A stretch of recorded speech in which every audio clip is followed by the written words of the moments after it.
Section 20 of the Indian Penal Code, जो कि act number हमारा 45 है इंडियन पीनल कोड 1860 का, और इसकी इन्फोर्समेंट डेट है 1 जनवरी 1862। ठीक है, प्रेसिडेंट ने इसमें असाइन दी थी 6 अक्टूबर 1860।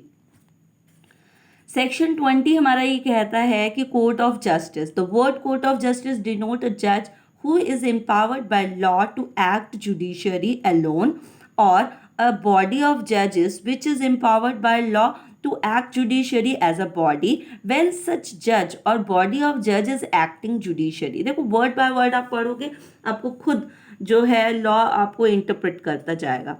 ठीक है, जो सेक्शन 20 हमारा ये बोलता है कोर्ट ऑफ जस्टिस हम किसको बोलेंगे, तो इसमें ये बता रहा है the word court of justice denote किया जाएगा उस जज के लिए, अ जज who is empowered by law, उस जज के लिए जो क्या है, लॉ के द्वारा एम्पावर्ड है, लॉ के द्वारा एम्पावर्ड है। इंग्लिश थोड़ा उल्टा कभी सीधा चलता है, तो आपको समझना आना चाहिए। हम इंडियंस हैं, हम इंग्लिश को इंग्लिश टू इंग्लिश ट्रांसलेट नहीं करते, हम इंग्लिश को एज अ हिंदी ट्रांसलेट करते हैं, फिर हिंदी टू इंग्लिश ट्रांसलेट करते हैं, फिर समझते हैं, है ना।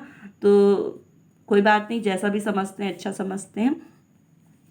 ठीक है, तो कोर्ट ऑफ जस्टिस उसको कहा जाएगा जो जज होगा, जिसको लॉ के द्वारा एम्पावर्ड किया गया है टू एक्ट करने के लिए जुडिशियली अलोन। ठीक है, कि वो जुडिशरी का जो भी एक्ट करेगा, जो भी एक्ट मीन्स काम करेगा, ठीक है, तो वो अकेला करेगा, या तो अकेला करेगा, और बॉडी ऑफ जजेस, या तो जजेस के साथ और भी जो लोग होंगे, बॉडी होगी, है ना, जो भी उसके साथ सपोर्टिंग लोग रहेंगे, ठीक है, उनको भी एम्पावर्ड किया है जज ने to act as a body. ठीक है, कि वो जुडिशियल की बॉडी है ना। मान लो जो गवर्नमेंट एडवोकेट्स होते हैं, समटाइम्स दे हेल्प द जजेस, ठीक है, तो वो बॉडी ऑफ जुडिशरी आ जाते हैं।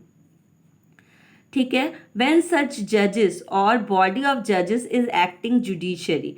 ठीक है, जब इस टाइप के जजेस सच जजेस और बॉडी ऑफ जजेस जो हैं वो जुडिशरी के लिए कुछ काम करेंगे। एक्टिंग दिया है उनको, एक्टर तो है नहीं हम लोग, है ना, यहाँ पे एक्ट का मतलब है काम करना।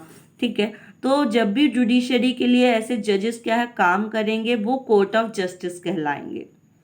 मीन्स उनका काम क्या है, वो जजमेंट देंगे, वो न्याय करेंगे, पेपर से रिलेटेड वर्क करेंगे, है ना, एविडेंस एनालिसिस करेंगे, तो वो सारी की सारी कोर्ट ऑफ जस्टिस करेगी, मतलब उसको कोर्ट ऑफ जस्टिस कहा जाएगा, मीन्स कोर्ट कहा जाएगा।